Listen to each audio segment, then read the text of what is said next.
दी। जय गुरुदेव। जय गुरुदेव, प्यारा नाम रहेगा, तुम्हारा काम यही करेगा। हाथ जोड़ कर विनय हमारी, हो जाओ सब शाकाहारी।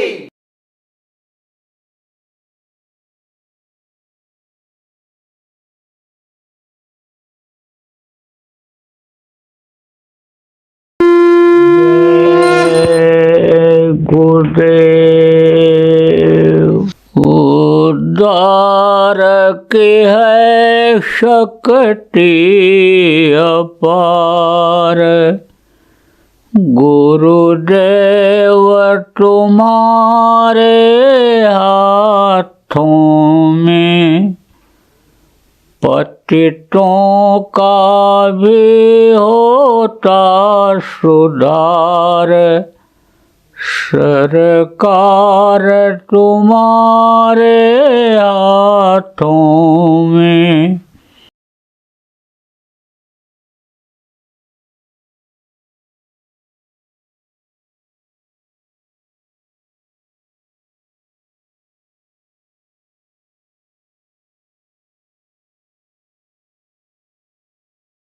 देखो, जितने भी महापुरुष हुए सब लोगों ने यानी समझो कि भौतिक और आध्यात्मिक गुरु दो बनाया। आप देखो, राम के विद्या गुरु कौन थे? राम के विद्या गुरु विश्वामित्र थे। मांग करके ले गए थे राजा दशरथ से यज्ञ की रक्षा के लिए, क्योंकि उस समय पर राक्षस यज्ञ को भंग करते थे, ऋषि मुनि यज्ञ करने नहीं पा रहे थे। प्रार्थना किया उस मालिक से, किसी को भेजो, तो उसने भेज दिया। किसको भेजा? जिनको भगवान राम कहा गया, मर्यादा पुरुषोत्तम राम कहा गया, राजकुमार के रूप में कौशल्या के यानी समझो कि कोख से पैदा हो गए। तो मांग करके ले गए थे विश्वामित्र, किसी बहाने से ले गए थे। यानी समझो राजा का धर्म क्या होता था? रक्षा करना।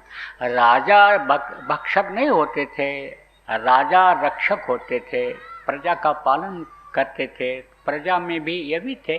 तो जब कहा कि हमारी रक्षा करो, रक्षा करो, सोचे कैसे रक्षा करेंगे। उन्हीं से पूछा तो कहा आप अपने बेटा को दे दो, हम इससे अपने यज्ञ की रक्षा करा लेंगे, अपने आश्रम की रक्षा करा लेंगे। उन्होंने कहा यह तो अबोध है।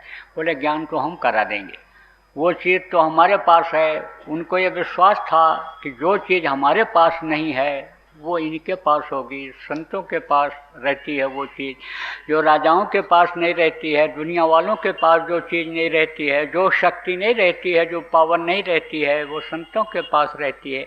तो उनको दे दिया था उन्होंने। तो ले गए, तो उनको सिखाया, हर तरह का ज्ञान उनको दिया। 9 गुणों से विशेष रूप से लैस किया था। राजेश, तपस्वी, संतुष्टा, सत्यवादी, जितेंद्रिय, दाता, शूर, दयालु, शाह, वेद पाठी, ये 9 गुणा, ये 9 गुण भर दिया। और फिर वापस भेजा कि जाओ, अब तुम समझ गए, ये कहीं भी रहेंगे, कोई भी काम करेंगे तो उसी में कामयाब हो जाएंगे। तो वो उनके कौन थे? विश्वामित्र कौन थे? यानी समझो विद्या गुरु थे, यानी दुनिया का ज्ञान कराया था। आप ये समझो कि राम को उन्होंने सब तरह का सिखा दिया। राजनीति सिखा दिया, धर्म नीति सिखा दिया, आप ये समझो परिवार नीति सिखा दिया, समाज नीति सिखा दिया, जितनी नीति है सब सिखा दिया था उन्होंने। इसीलिए रावण की नीति के आगे और रावण की प्रभुता के आगे आप ये समझो कि वो झुके नहीं। अयोध्या में एक से एक पढ़े लिखे लोग थे, ज्योतिषी विद्वान थे, लेकिन कोई भी साथ उनका जब नहीं दिया तो उन्होंने बंदर और भालुओं से काम ले लिया था। वही विद्या जो सीखा था विश्वामित्र के पास, वही सब उनके अंदर भर दिया। वही रिद्धि सिद्धि, वही अणुमा गणुमा महिमा लघुमा, ये जो सिद्धियां हैं ये सब बंदर और भालुओं में यानी उन्होंने भर दिया था। आपको मैं प्रेमियों बताऊं उदाहरण के तौर पर कि देखो, हनुमान को जब उड़ करके जाना हुआ संजीवनी बूटी लाने के लिए, छोटा बन करके उड़ करके गए थे। और जब पहाड़ उठा करके लाना हुआ तो गरिमा शक्ति अपने अंदर प्राप्त किया और भारी भरकम शरीर बनाया और पहाड़ को उठा लिया।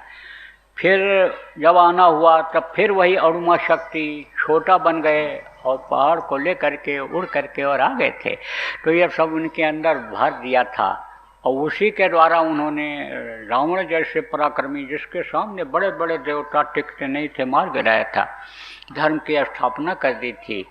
आप ये समझो कि नीति का प्रयोग उन्होंने किया, छुप करके बाली को मारा, क्योंकि उसके सामने अगर ये चले जाते तो इनकी आधी शक्ति वो ले लेता। कैसे मर्यादा रखा उन्होंने, यानी समझो कि वरदान भी रख दिया।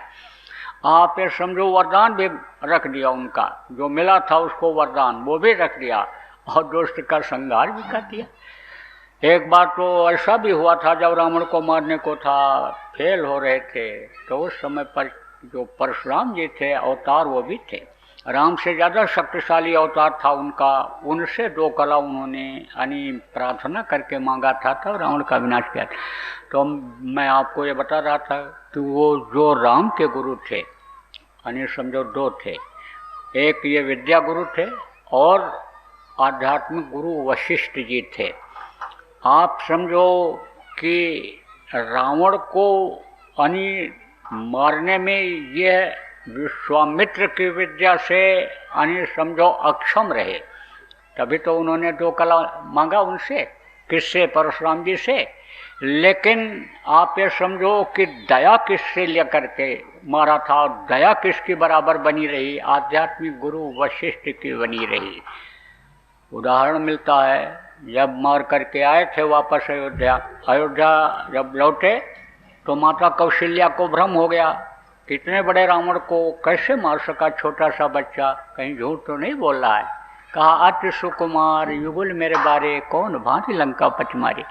तब उन्होंने कहा माता जी कुरु वशिष्ठ कोल पूजे हमारे, तिनके कृपा धनुजन मारे। ये माँ मेरे अंदर कोई शक्ति नहीं थी, वो तो गुरु वशिष्ठ की कृपा थी कि जिससे मैंने रावण का विनाश किया।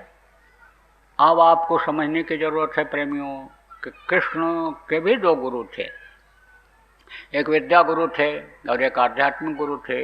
विद्या गुरु कौन थे, संदीपिनी थे, और आध्यात्मिक गुरु कौन थे, सुपच थे।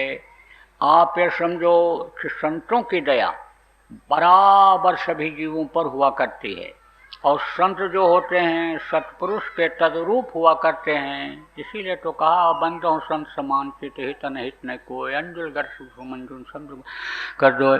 आप इसीलिए कहा उन्होंने कि यानी संतों में ही देख लो, यानी किसको देख लो, सत्पुरुष को ही देख लो। तो आपको समझो उदाहरण के तौर पर यानी समझो ज़्यादा समझाने की ज़रूरत नहीं है, समय कम है, लेकिन मोटे तौर पर आप ये समझो कि दया उस मालिक की बराबर रहती है। वो उनके भेजे हुए रहते हैं, इसी मनुष्य शरीर में रहते हैं और उनकी दया लेकर बराबर काम करते रहते हैं और जीवों की संभाल हर जीव की करते रहते हैं। दुष्ट के अंदर भी उसी की जीवात्मा है, सज्जन के अंदर भी वही है, संतों के अंदर भी उसी परमात्मा की अंश जीवात्मा है, सब के अंदर उसी की जीवात्मा है। तो अब आप ये समझो कि दुष्ट को सबक सिखाना जरूरी होता है। जैसे कोई बच्चा नालायक निकल जाता है तो उसका कान ऐंठते हो, थप्पड़ मारते हो, घर से भी बाहर निकाल देते हो। इसी तरह से यानी समझो जब ये देखते हो कि यानी यह लड़का यानी समझो मर्यादा को ख़त्म कर दे रहा है, यह देखो लड़का यानी जान का खतरा पैदा कर दे रहा है, हमारी इज्जत प्रतिष्ठा पर ये यानी समझो कि खेल रहा है, तो उसी लड़के के लिए ऐसा आप करते हो। समाज से बहिष्कृत कर देते हो, जाति से बहिष्कृत कर देते हो, आप समझो कि हर तरह से देश निकाला कर देते हो, बदर देश बदर जिला बदर कर देते हैं जब अपराध ज़्यादा करने लगता है। ऐसे ही यानी समझो कि काम करने के लिए उन्होंने कहा, संहार के लिए उन्होंने कहा। किसने कहा? कृष्ण ने। किससे कहा? सुपच से, कि अब थोड़ी देर के लिए आप अपनी दया की धार को खींच लो, इन पर से खींच लो, इन पर से दया आप अपनी हटा दो। अगर वो ना हटाते दया तो आप प्रेमियों समझो कि 18 दिन के अंदर 11 अक्षौणी सेना ये ख़त्म नहीं हो सकती थी। आप ये समझो कि महाभारत महाभारत हो जाता, बहुत समय तक चलता, ख़त्म नहीं हो सकता। तो आध्यात्मिक गुरु अलग होते हैं, विद्या गुरु अलग होते हैं, और ये जो और हुनर सिखा देते हैं, घड़ी बनाना सिखा दिया, साइकिल बनाना सिखा दिया, कंबल बुनना सिखा दिया, उनको भी लोग गुरु कहने लगते हैं। ये अलग होते हैं, हुनर वाले ये अलग होते हैं। तो जब समर्थ गुरु मिलते हैं, आप ये समझो तब ये तकलीफ जाती है। समर्थ गुरु जब मिलते हैं, लोक पर लोक बनाने का दोनों रास्ता बता देते हैं। और नहीं तो अगर मान लो व्यापारिक गुरु कोई मिला जो बताता गया तो व्यापार में तरक्की कर जाओगे। नौकरी करते हो, उसमें कोई समझदार मिल गया, बताने वाला मिल गया कि इस तरह काम करो, इस तरह अफसर को खुश रखो, इस तरह से तुम कर लो, तुम्हारा इंक्रीमेंट बढ़ जाएगा, एक प्रमोशन तुमको एक्स्ट्रा मिल जाएगा, ऐसा कर लो, तो वो उसमें तरक्की कर जाता है। खेती में मिल जाते हैं कि ये फसल पैदा कर लो, आमदनी तुम्हारी बढ़ जाएगी, तो वो उसमें तरक्की कर जाता है। लेकिन आप ये समझो कि आध्यात्मिक तरक्की नहीं हो पाती। और अगर आध्यात्मिक तरक्की हो जाए, इस जीवात्मा को कुछ ताकत मिल जाए, प्रभु का अंश ये जो इसमें बंद पड़ी है, इसमें शक्ति आ जाए, तो फिर तो जो इच्छा कीनी मन माही, हर प्रताप का दुर्लभ नहीं। जिस चीज़ की इच्छा करो, ये दुनिया की चीज़ें अपने आप मिल जाती हैं, अपने आप आ जाती हैं। देखो सती सावित्री ने इच्छा ही किया कि पति का प्राण वापस हो जाए, वापस हो गया। देखो सती सावित्री ने ऐसा मांगा, इच्छा किया, और अनिल समझो सती अनसुया ने ब्रह्मा विष्णु महेश को छोटा बनने की इच्छा ही किया और वो छोटे बन गए। ऐसे ही ये समझो कि इच्छा पूरी हो जाती है। कब? जब आत्मशक्ति आ जाती है। तो कहते हैं एक साधे सब सधे, सब साधे सब जाए। एक उसी को अगर साध लिया जाए तो अभी सब सध जाए। अब आप समझो, मोटी बातें समझो, जो ज़्यादा पढ़े लिखे नहीं हो, मोटी बात समझो कि दुनिया किसने बनाया। जिसको भगवान कहते हो, अल्लाह ताला कहते हो, जिसको कुदरत कहते हो, जिसको प्रकृति कहते हो, आप ये समझो जिसको गॉड कहते हो, आप उसने बनाया कहते हो, आप ही कहते हो उसने बनाया। आप ये समझो कि उसने ये बनाया। अब अगर वही मिल जाए तो दुनिया की चीज़ों के लिए फिर आपको तरसना पड़ेगा, आपको फिर लोगों के सामने हाथ फैलाना पड़ेगा? नहीं फैलाना पड़ेगा, केवल आपको कर्म करना पड़ेगा और फल वो देगा। सतयुग का इतिहास ऐसा बता रहा है कि एक बार लोग बोते थे और 27 बार काटते थे। जब ज़रूरत पड़ती थी, जिस खेत को ज़रूरत पड़ती थी, पानी बरस जाता था। देख लेता था आदमी, इतना दिन हुआ, यानी इतना दिन हुआ बोए हुए, और 90 दिन की फसल है तो 90 दिन के बाद जा करके काट करके ले आया करता था। जब मलिनता आई जीवों पर, त्रेता आया, तो त्रेता में मांगना पड़ता था। काश्तकार अपने खेत में खड़ा होकर के हाथ जोड़ करके पानी मांगता था, बादल बरसते थे, मांगे बारिश दे जल रामचंद्र के राज। आप ये समझो ये चीज़ें अपने आप मिलने लगती हैं। जब आत्मशक्ति आ जाती है, जब साक्षात्कार हो जाता है उस प्रभु का, तो अब आप ये समझो कि फिर ये समस्या अपने आप सुलझ जाएगी।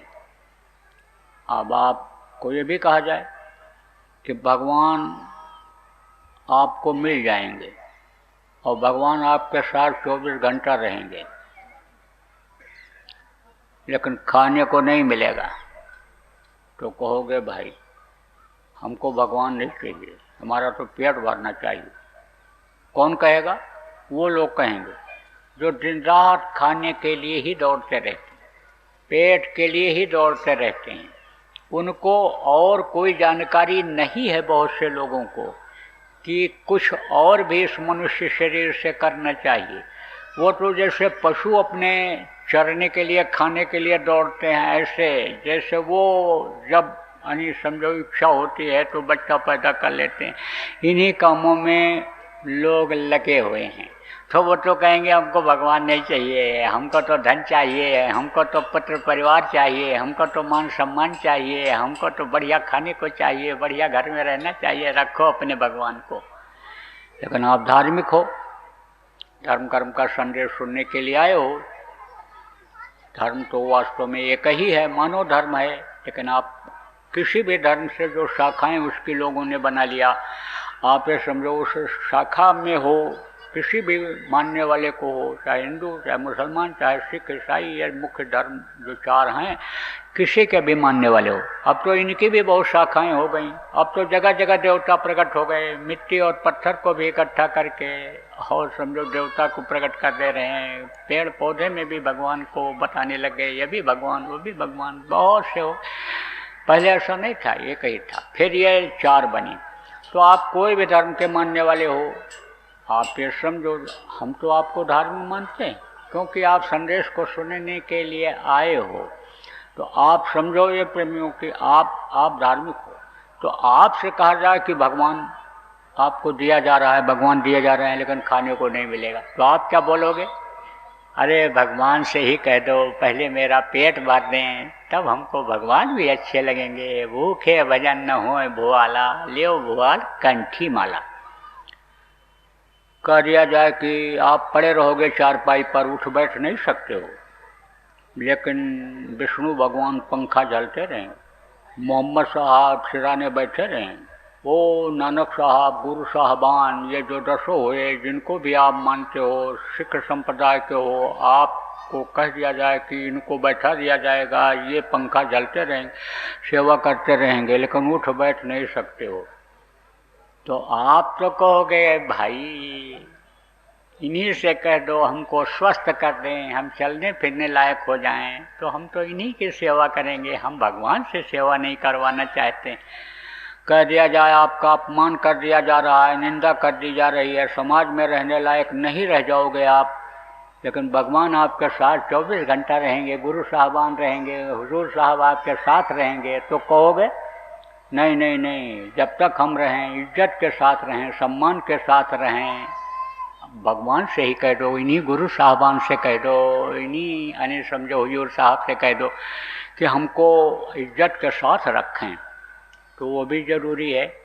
तो मोटी मोटी बात बताऊंगा, कम समय है, मोटी मोटी बात बताऊंगा, तो आपको खाने को भी दिक्कत न हो और रोग रहित भी आप रहो और सम्मान भी आपका बना रहे। तो यह बात मैं मोटी मोटी बात आपको बताऊंगा। देखो प्रेमियों, आप में से मैं देख रहा हूँ बहुत से लोग दुखी हो, घरों में भी बीमारियां हैं, लड़ाई झगड़ा भी हो जा रहा है, रुपया पैसा में भी बरकत नहीं हो रही है। तो दुख को देखते हुए सब के लिए मैं बता रहा हूँ, सब दुखी हो, कहीं ना कहीं से दुख, कहीं ना कहीं से तकलीफ, हर किसी को कुछ न कुछ है।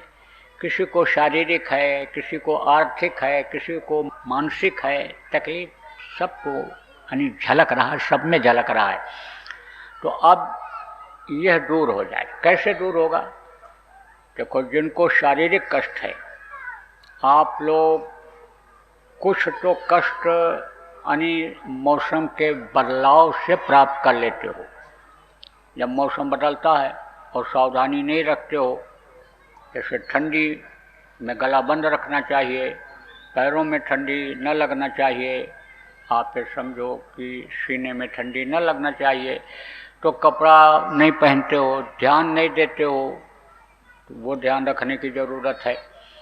भोजन समझो आप मन के कहने पर खा लेते हो, मन को आपने यानी भोगों का आदी बना दिया है और जो चीज़ पसंद आ जाती है उसको ज़्यादा खा जाते हो। तो शरीर की एक क्षमता है, आप ये समझो कि क्षमता शरीर की है, क्षमता से ज़्यादा जब डाल दोगे तो जैसे गुब्बारे में ज़्यादा हवा भर जाता है तो फौरन फट जाता है। गाड़ी चलाते हो, ट्यूब पड़ी रहती है, गर्मी जब आती है और उसका प्रेशर बढ़ता है कि उसका हवा का दबाव बढ़ता है तो टायर फट जाता है। ऐसे ही दबाव पड़ता है इस मशीन के ऊपर तो रोग हो जाता है। अब आप कहोगे कि सही है कि गलत है, और मैं बता दूं कि ये ज़रूरत ज़्यादा खाता है। आदमी हो चाहे औरत हो चाहे बच्चे हों, ज़रूरत ज़्यादा खाता है।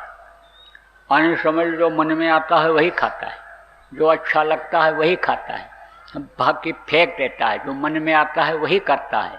मैं बता सकता हूँ, 10, 20, 25 को बता दूंगा। यह भी बता दूंगा कि इनके घर में बराबर बीमारी बनी ही रहती है। यह भी बता दूंगा कि रोज़ झगड़ा होता है, रोज़ झगड़ा होता है। तो आपको कोई मेरी बातों पर शंका हो, समाधान के लिए बाद में पूछ लेना, मैं बता दूंगा। 10-20 आदमी खड़ा कर देना, उसमें मैं बता दूंगा आपको। तो आप ये समझो प्रेमियों कि यानी कम खाओ, मोटी बात यह है। कम खाओगे तो बीमारियों से बचे रहोगे। मौसम की बीमारी से बचने के लिए ध्यान रखो, जैसे बरसात आती है तो भीग न जाएं, तो छाता रखो, कुछ मोमजामा रख लो, कुछ कैसे भी बचत कर लो, छाए में खड़े हो जाओ, फिर यात्रा करो। अब उम्र होती है, उम्र के हिसाब से भी बीमारी आती है, तकलीफ आती है। तो बुढ़ों को क्या करना चाहिए? एक तो वही जो मन बुढ़ापे में और जवान हो जाता है, उस पर कंट्रोल करना चाहिए। मन बुढ़ा तो होता ही नहीं है और बुढ़ापे में और तेज हो जाता है। मन तो कहता है बढ़िया चीज़ मिलेगी तभी हमारा शरीर स्वस्थ होगा। कोई ये कह दे कि दादाजी बस ये चीज़ खा लो, आप बादाम खा लो, आप पिस्ता खा लो और ये खा लो, बस आप स्वस्थ हो जाओगे, बस जवानी के चक्कर में, और खाता चला जाता है। और उसी से जब समझो चिकनाहट पेट में पैदा होती है तो नसें ब्लॉक हो जाती हैं, हार्ट अटैक होने लग जाता है। मीठा खाता है ताकत आती है, मीठा बढ़ाता जाता है, आलू चावल यह सब खाता चला जाता है ताकत लाने के लिए। लोग कहते हैं कि ये फैट बढ़ाता है, तंदुरुस्ती सही हो जाएगी, तो उससे बस वही क्या होता है, शुगर हो जाता है। तो बस ये बात समझ लो बुढ़े लोग कि मन जो चीज़ खाने को कहे उसी को छोड़ दो कुछ दिन के लिए, मन को मार दो। तेरा कहना नहीं मानेंगे, हमको कुछ दिन दुनिया में और रहना है, स्वस्थ रहना है, हमको भजन करना है, हमको आत्मा का कल्याण करना है, वो अभी नहीं हो पाया है। इसलिए कम खाओ और मन जो कहे उसको खाने में थोड़ा परहेज करो। और आप ये समझो झगड़ा झंझट से बचने के लिए कम खाओ। कम खाओ किसको कहते हैं? जो बात बर्दाश्त कर लो। देखो कोई बर्दाश्त करना चाहता है, अरे तू डाल डाल तो मैं पात पात। एक बात अगर सास बोल दे तो बहू 10 बात बोल देती है, और बहू अगर एक बात बोल दे तो सास 20 बात बोल देती है। तो बस उसी में देखो सास बहू का झगड़ा मशहूर हो गया।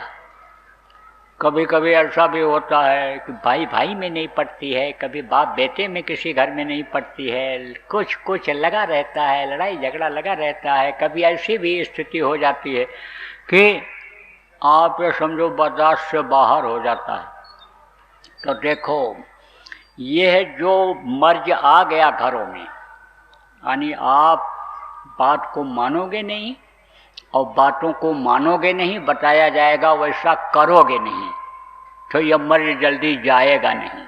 हम तो कितने दिन से चिल्ला रहे हैं, देख रहे हैं। लेकिन एक बात जो अब मैं बताने जा रहा हूँ, इसको अगर बच्चे और बच्चियों मान जाओगे, कर ले जाओगे, तो झगड़ा झंझट टल जाएगा, कुछ समय के लिए तुरंत टल जाएगा। और दोबारा यही फार्मूला जब लागू करोगे, बराबर लागू करते रहोगे, तो धीरे धीरे बिल्कुल टल जाएगा, हट ही जाएगा। फिर तो फार्मूला क्या है? एक को गुस्सा आवे तो दूसरा चुप हो जाए। अब कभी ऐसी भी स्थिति आती है कि बातें इतनी कड़वी लगती हैं, तीर की तरह लगती हैं, चाहे पति की बात हो, चाहे पत्नी की बात हो, चाहे सास की बात हो, चाहे बहू की बात हो, चाहे भाई भाई की बात हो, इतनी तीखी लगती है कि जैसा तीर सालता है ऐसे अंदर सालता रहता है। बात जल्दी बोलती नहीं, नींद नहीं आती है, तो वो क्या करती है, बात अंदर चुभ जाती है तीर की तरह से। तो ऐसे समय पर क्या करना चाहिए? ऊपर से कपड़ा डालो और आंख बंद करो और कान में उंगली लगाओ और भूल जाओ दुनिया के लिए कुछ समय के लिए कि हम दुनिया में हैं ही नहीं। भजन पर बैठ जाओ। अब जो नामदानी हो, आप लोगों को मालूम है भजन कैसे किया जाता है। तो भजन पर जब बैठ जाओगे, सुनोगे नहीं कोई क्या कह रहा है, आँख से देखोगे नहीं कि क्या इशारा कर रहा है, आँख से कर रहा है, हाथ से कर रहा है, कि कोई लठ लिए हुए है मारने का इशारा कर रहा है। जब देखोगे ही नहीं तब कहते हैं ना, मूंदो आँख कतो को नहीं। आँख बंद होने के बाद कुछ सूझता है, जैसे खाने के बाद भूल जाता है आदमी, कुछ नहीं पता रहता क्या खाए हैं, सोने के बाद पता नहीं रहता है कहाँ सोए हुए हैं। ऐसे ही यानी समझो कि जब कान बंद हो जाता है, आँख बंद हो जाता है, तो न तो कुछ दिखाई पड़ता न सुनाई पड़ता है। अब क्रोध आता क्यों है और क्रोध स्थिर क्यों नहीं रहता है? कारण है कि क्रोध एक है अग्नि, और अग्नि एक जैसी नहीं रहती। अग्नि में परिवर्तन आता है, जब जलाते हो तो प्रज्वलित होती है, लेकिन उसके बाद धीरे धीरे कम होती जाती है, और एक समय ऐसा आता है कि अग्नि बुझ जाती है। सिद्धांत है, आप ये समझो कि रोटी यानी समझो कि कम आंच पर अगर सेका जाए, कम गर्मी पर सेका जाए तो बढ़िया खाने लायक हो जाता है, और अगर बराबर ही तेज आंच पर तेज आंच रहे, तेज गर्मी रहे, तो रोटी सिक नहीं सकती है, जल जाती है। तो ये दोनों बनाया गया, प्रकृति ने बनाया, कम और ज़्यादा। तो ये शरीर के अंदर जो क्रोध आता है, ये एक अग्नि है। अग्नि कैसे प्रकट होती है? खून से, नसों के खून से। देखो, मांसाहार जब से बढ़ा, जानवरों का मांस जब से लोग खाने लगे और उसके पचने में दिक्कत आई, क्योंकि मैदा जो बनाया प्रकृति ने, भगवान ने, आप ये समझो मनुष्य का, वो शाकाहारी भोजन के लिए बनाया। अब वो शाकाहारी भोजन को तो आराम से पचा देता है, लेकिन मांस के टुकड़े जब जाते हैं तो जल्दी पचता नहीं है। तो उससे क्या पैदा होता है? अग्नि पैदा होती है। ज़्यादा कोई चीज़ जब हो जाती है तो वहाँ गर्मी पैदा हो जाती है। तो इसी तरह से समझो कि कैसे आपको और भी समझा दें जो पढ़े लिखे लोग हो, सूरज की किरणें ये फैली हुई हैं, गर्मी कम है, और आतिशी शीशा होता है, इसे लगा दो, सूर्य की किरणें एक जगह इकट्ठा हो जाती, और उसके नीचे, शीशे के नीचे कपड़ा लगा दो, रुई लगा दो, कुछ समय के बाद तुरंत वो जल जाता है। ऐसे ही तो अब आप ये समझो कि खून में तेजी आ जाती है, और खून का दौरा किधर होता है? ऊपर की तरफ दिमाग पर जाता है, बस बुद्धि भ्रष्ट हो जाती है, और फिर गुस्सा आने लगता है, सोचने समझने की शक्ति खत्म हो जाती है। देखो, जब से मांसाहार बढ़ा तब से देखो कि क्रोध लोगों का बहुत बढ़ गया। अपने पराये का ज्ञान खत्म हो जाता है उस समय। जिस औलाद के लिए माँ यानी सब कुछ करने के लिए तैयार हो जाती है, जिसके बच्चे नहीं होते हैं, अपने ही बच्चे का गुस्से में कत्ल कर देती है। अब आप ये सोचो, क्रोध कितनी बुरी चीज़ है। क्रोध समझो बहुत बुरी चीज़ है, लेकिन क्रोध को शांति करने का केवल यही एक तरीका है कि और कोई आग हो तो आप हो पानी, यानी जान कर अनजान हो सोई है ज्ञानी, और कोई आग हो तो आप हो पानी। कोई अगर क्रोध में है तो चुप हो जाओ, बोलो ही नहीं, अपने आप गुस्सा शांत हो जाएगा। तो ओढ़ करके जब बैठ जाओगे तो थोड़ी देर के बाद वो क्रोध की अग्नि उसी को जला करके सुस्त कर देगी। जो हाथ पैर पटक रहा था, बोल रहा था, ऐसा बैठ जाएगा कि उसका मन कुछ करने को कहेगा ही नहीं। वही मन जो फुरना दे रहा था, वही सास जब ओढ़ के बैठी थी बहू, तो कहती थी, ओढ़ के बैठ गई, जवाब क्यों नहीं देती है, क्यों नहीं बोलती है, क्यों चुप हो गई, अब बहरी हो गई, अब नहीं बोलती है। वही कुछ बहू कहेगी भी, माता जी क्या बनाऊं, तो बोल नहीं पाएगी कि क्या बनाऊं, सब्जी में क्या दाल बनाऊं कि रोटी बनाऊं कि क्या बनाऊं, बोल नहीं पाएगी, थक जाएगी। अब एक दिन कोई बोलेगा, 2 दिन बोलेगा, तो कहते हैं लड़का सुनता ही नहीं है, इसको क्या कहें, अब तो हम चुप हो गए। बुढ़ा तर तर करता रहता है, किससे कहता है? उन्हीं पोतों से, उन्हीं लड़कों से जिससे उम्मीद थी कि ये मेरी सेवा बुढ़ापे में करेगा, वो सुनते ही नहीं है। ऐसे ही निकल जाते हैं, चले जाते हैं, आगे बढ़ते चले जाते हैं। पूछता है कि कितनी आमदनी हुई, कितना क्या हुआ, सुनता ही नहीं। तब कहते हैं अब हम कुछ नहीं बोलेंगे, अब ये जो मन में आवे वही तुम करो। ऐसे ही वो गुस्से वाला सोचेगा इसको तो कुछ फर्क पड़ने वाला नहीं है, ये तो बस कान में उंगली लगाएगा बैठ जाएगा, तो क्या मतलब बोलने का। तो झंझट टल जाएगा, झगड़ा टल जाएगा इससे। और आमदनी में वृद्धि कैसे होगी प्रेमियों? मेहनत और ईमानदारी की कमाई जब करोगे तब वृद्धि होगी। गला दबा के लाओगे, मार करके लाओगे, लूट करके लाओगे, तब आप ये समझो कि यानी सुखी नहीं रहोगे, उसी तरह से वो चला जाएगा। देखो लक्ष्मी कहते हो, लक्ष्मी किसको कहते हो? रुपया पैसा। माया किसको कहा गया? इन्हीं को कहा गया, दो को। माया दो हैं, एक जड़ माया है, एक चेतन माया है। जड़ माया किसको कहते हैं? रुपया पैसा। चेतन माया किसको कहते हैं? औरतों को कहते हैं। औरतों को कहते हैं दुनिया देखो इसी में परेशान है, इसी के लिए खून कत्ल सब कुछ हो जा रहा है, ये माया का ही देश है। पैदा होते ही पर्दा पड़ जाता है और फिर वो पड़ा ही रहता है। जब गुरु हटाते हैं समर्थ तब वो हटता है, और नहीं तो बराबर पर्दा पड़ा ही रहता है। जब गुरु सिखा देते हैं कि परछाई है ये किसी का नहीं है, परछाई जैसे अपनी नहीं हो सकती है, समझो ऐसे ही ये माया है। भक्ता के पीछे फिरे सन्मुख भागे सोए, माया छाया एक सी बिरला जाने को। यानी भक्ता के ये पीछे फिरती हैं। आप ये देखो प्रेमियों कि जो त्याग करता है, लंगोटी लगाता है, उसी का नाम होता है, उसी की पूजा होती है। मरने के बाद उसी का स्टेचू बनता है। भोगी राजा की या भोगी लोगों की या घर में बैठ करके हम बोली बोरंडरी रही किनारे बैठ, उनकी किसी की पूजा हुई? किसी की नहीं हुई। तो लक्ष्मी का यह सिद्धांत है कि यह एक जगह रुकती नहीं है, चलती रहती, आती रहती, जाती रहती है। आप यहाँ रहते हो हापुड़ में, आप ये समझो आपके पास आज जो रुपया है वो रुपया कहाँ तक जाएगा? वो कश्मीर तक जाएगा, वो उधर कन्याकुमारी तक जाएगा, जिसको रुपया कहते हो लक्ष्मी कहते हो। तो आपका होता तो आपके पास ही रहता। तो लक्ष्मी खिसक जाती हैं जब वो देखती हैं कि अच्छे जगह पर ये लगा रहा है, सम्मानजनक जगह पर ये लगा रहा है, तब तो रुक जाती हैं, और नहीं तब खिसक जाती हैं। देखो जुआरी लालच में जाता है रुपया ले करके कि हम जीत करके आएंगे, और जीत करके ले करके आता है। तो जिस दिन जीत करके लाता है लखपति रहता है, लाखों रुपए का मालिक रहता है। लेकिन वही लक्ष्मी रुकती नहीं है, वो फिर उसी के द्वारा फिर ले जाती है उसको, और वहाँ पर जुआ में दांव में लगा देती है, और वही वो हार जाता है। आप ये समझो वही जुआरी हार जाता है। देखो जो लोग यानी समझो कि ये आदत बनाए हैं कि हमको रोटी खिलाना है, पानी पिलाना है, हमको यानी समझो कि गरीब को जिसके पास कपड़ा नहीं दे देना है, कंबल दे देना, या और किसी तरह से मदद कर देनी है, इसकी लगा देना है, उसका उसमें लगता जाता है, और उसके पास हमेशा रहता है।